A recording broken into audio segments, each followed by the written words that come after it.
Okay, sa bidyong to, ituturo ko naman sa inyo ang paglalagay ng size sa HTML button text. Okay, tsaka ituturo ko na rin sa inyo yung iba't ibang style ng mga font sa HTML button text. Okay, so simulan natin. Notepad. Okay, so lagay natin HTML.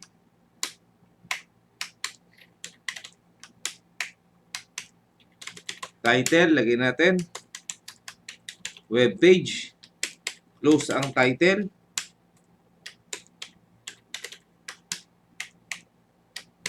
Body. Lagay natin button style equals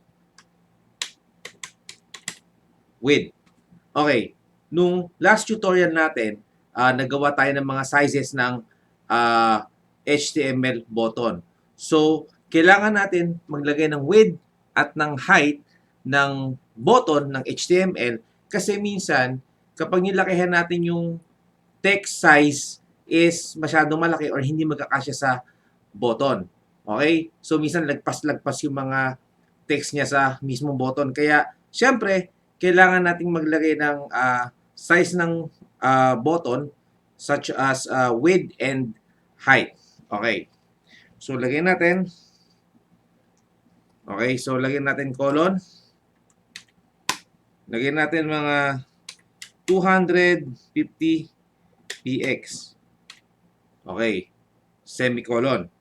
Okay. So, kung mapapansin ninyo, dito ako naglagay ng height. Okay?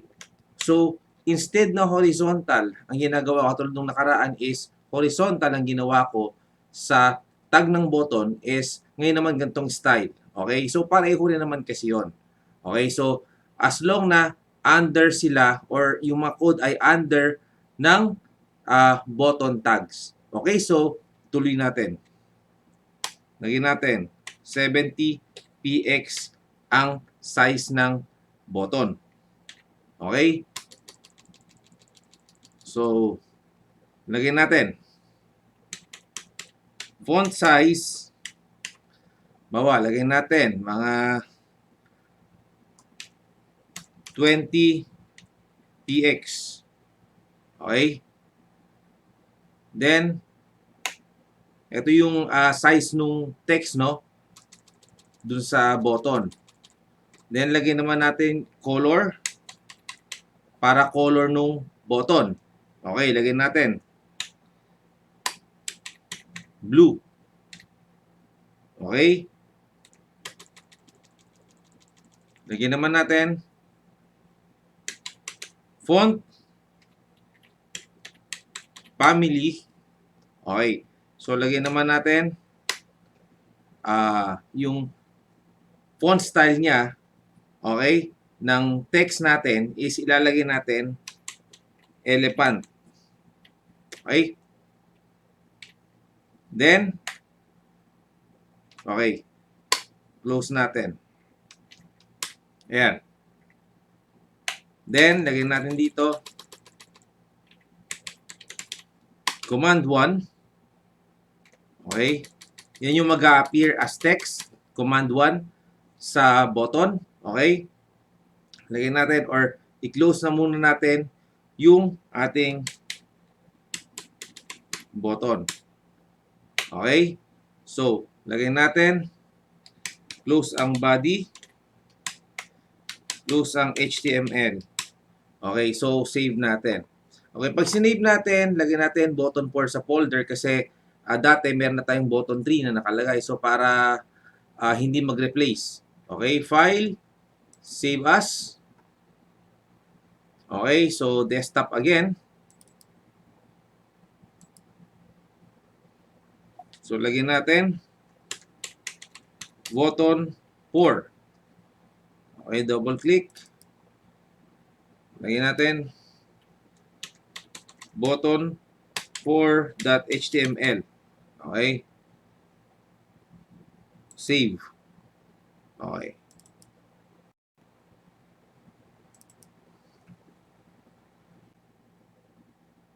Okay. So, yun, nakita nyo, no? Okay, so, subukan nating i-resize itong text. Okay? So, lagay natin 30px. So, file, save. Okay. Yun. Di ba? Nag-iba yung size niya, no? Now, palitan naman natin yung font style. Lagay natin Papyrus. Okay, so save.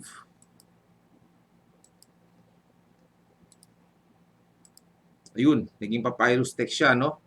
So, palitan natin yung font family. Lagay natin naman uli Algerian. Okay? So, file, save. Okay, so yan. Next, gawin naman natin Calibri.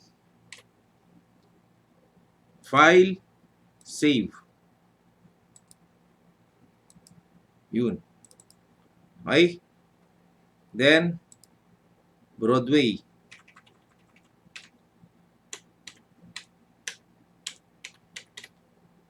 Okay. File, save. Yun. So, okay? So, ganun lang kadali. Okay? So, hanggang dito na lang yung ating tutorial. Magkita-kita tayo uli sa sunod na tutorial.